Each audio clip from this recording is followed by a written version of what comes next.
Oh, I love talking about the Harry-Meghan saga because the Harry-Meghan saga is what helped me come up with the second rule of cults. The first rule of cults, of course, is in the epigraph of Uncultured. The first rule of cults is you're never in a cult. But I don't think the person asking this question is going to like where I go with it.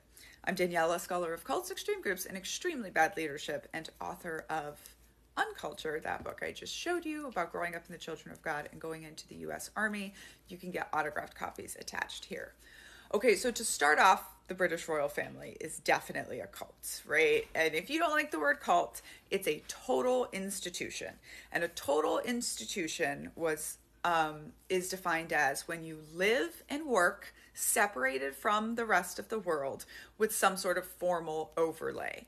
And large estate household is one of the categories of total institution. So like Downton Abbey is a total institution, royal family is a total institution.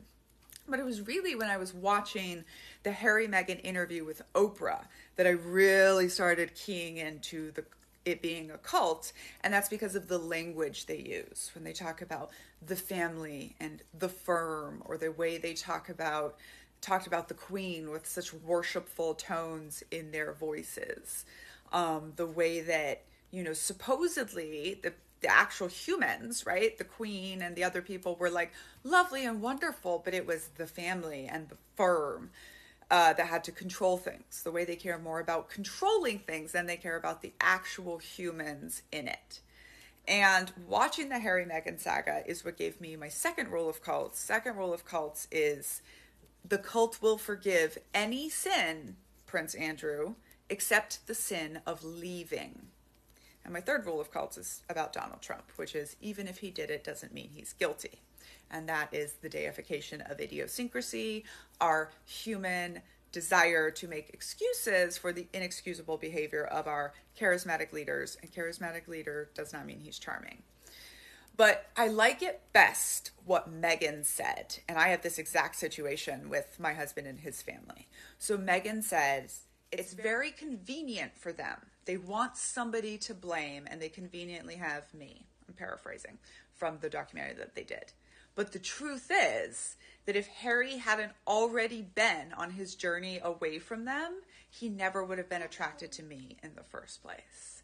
And this is, again, exactly the situation I've had in my own life with my husband and his family, who are very, very much like opposite of us, and we almost don't have much contact. So, yeah, royal family, total cult. Harry, Meghan got out of it. I don't think there's any signs of her manipulating him. I think it is exactly that what she said.